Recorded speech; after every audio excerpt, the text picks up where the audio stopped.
हिंदू धर्म में कई बड़े त्योहार हैं जिनके लिए लोग पहले से तैयारियां करना शुरू कर देते हैं। इन्हीं में से एक सूर्य पूजा का उत्सव सूर्य षष्ठी यानी छठ पर्व है। यह देश के कई राज्यों बिहार, झारखंड, उत्तर प्रदेश में मुख्य रूप से मनाया जाता है। लेकिन क्या आप जानते हैं कि छठ पूजा में सूर्य देव और छठी मैया की पूजा क्यों की जाती है? अगर आप नहीं जानते हैं तो आज मैं आपको बताने जा रही हूँ छठ पूजा की पूरी कहानी। इसके लिए अब आप बने रहिए वीडियो में अंत तक। वीडियो में पहली बार हैं तो चैनल को सब्सक्राइब करना ना भूलें और वीडियो को अधिक से अधिक शेयर जरूर किया कीजिए। आपका एक छोटा सा शेयर किसी ज़रूरतमंद की ज़रूरत को पूरा कर सकता है और इस तरह से किसी की ज़रूरत को पूरा करने से आप भी पुण्य के भागीदारी होते हैं। कई धार्मिक ग्रंथों में छठी मैया को भगवान सूर्य की बहन कहा गया है।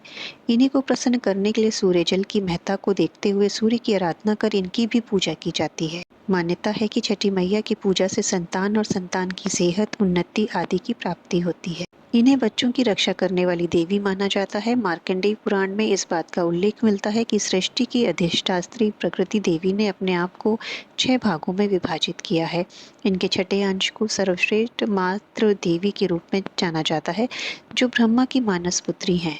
शिशु जन्म के छठे दिन और कार्तिक मास के शुक्ल पक्ष की षष्ठी को इन्हीं देवी कात्यायनी की पूजा की जाती है। छठ व्रत की कथा के अनुसार प्राचीन काल में एक राजा राज्य करते थे। उनका नाम था प्रियंवद। राजा प्रियंवद की कोई संतान नहीं थी। राजा इस बात को लेकर बहुत परेशान रहा करते थे। उन्होंने महर्षि कश्यप को अपना दुख बताया। इसके बाद महर्षि कश्यप ने संतान प्राप्ति के लिए पुत्रेष्टि यज्ञ कराया। यज्ञ में आहुति के लिए बनाई गई खीर राजा प्रियंवद की पत्नी मालिनी को खाने के लिए दी गई। इसके सेवन से रानी मालिनी ने एक पुत्र को जन्म दिया, लेकिन उनका पुत्र मृत पैदा हुआ। राजा प्रियंवद मृत पुत्र के शव को लेकर शमशान गए और अपना प्राण भी त्यागने लगे। तभी ब्रह्मा जी की मानस पुत्री देवसेना प्रकट हुई और राजा प्रियंवद को अपना परिचय देते हुए कहा, मैं सृष्टि की मूल प्रकृति के छठे अंश से उत्पन्न हुई हूँ, इसलिए मेरा नाम षष्ठी भी है। तुम मेरी विधि विधान से पूजा करो और लोगों के बीच प्रचार प्रसार करो। इसके बाद राजा प्रियंवद ने पुत्र की कामना करते हुए कार्तिक मास के शुक्ल पक्ष की षष्ठी पर विधि विधान से माता का व्रत किया। उसके बाद राजा संतानवान बने।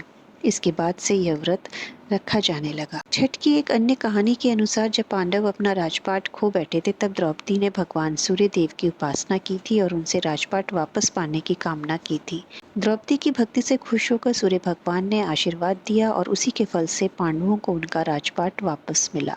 एक अन्य कथा के मुताबिक जब भगवान श्री राम और माता जानकी 14 वर्ष का वनवास पूरा करके अयोध्या नगरी लौटे, तो उन्होंने भी सूर्य देव और षष्ठी मैया की उपासना की थी। मान्यता है कि छठ पूजा के दौरान छठी मैया की कथा पढ़ने और सुनने से हर दुख दर्द दूर हो जाते हैं और हर मनोकामना पूर्ण हो जाती है। जो व्यक्ति छठ पर्व की विधिवत पूजा करने के साथ व्रत रखता है तो छठी मैया उनकी हर मनोकामना पूरी करती है। छठ का पर्व साल में 2 बार मनाया जाता है, एक बार कार्तिक माह में तो दूसरी बार चैत्र माह में। इस माह मनाए जाने वाले छठ की महत्ता कहीं अधिक है। यह सबसे कठिन व्रत में से एक है। चैत्र नवरात्रि के मध्य में यह छठ पूजा मनाई जाती है। यह पर्व चैत्र मास के शुक्ल पक्ष की चतुर्थी तिथि से शुरू होकर सप्तमी तिथि तक चलता है।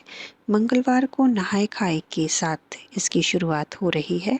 पहले दिन छठ व्रती चूल्हे पर आम की लकड़ी से अरवा चावल का भात, कद्दू की सब्जी व चना दाल बनाएंगे। दूसरे दिन 2 अप्रैल बुधवार को संध्या में खरना होगा। इस दिन छठ व्रती दिन भर निर्जला उपवास रखकर सूर्यास्त के बाद स्नान ध्यान कर दूध चावल का खीर बनाएंगी। व्रती अपने क्षेत्र व अपनी परंपरा के अनुसार कहीं चावल तो कहीं चावल और दूध से बने खीर का प्रसाद आम की लकड़ी से प्रज्वलित अग्नि पर बनती है। इससे पूर्व अग्निदेव की पूजा की जाती है और छठी मैया का आह्वान किया जाता है। इसी प्रसाद को ग्रहण करने के बाद व्रती का 36 घंटे का कठिन व्रत शुरू हो जाता है।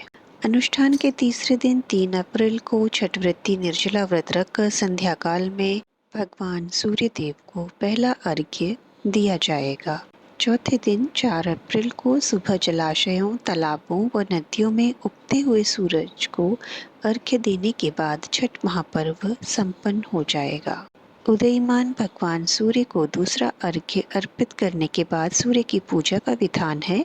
छठ व्रतियों को पूर्णाहुति पर ब्राह्मण भोज, अन्न, फल दान कर व्रत का पारण करना चाहिए। इससे छठ व्रतियों को विशेष फल प्राप्त होता है। मान्यता है कि चैती छठ मनोकामना पूरी होने का पर्व है।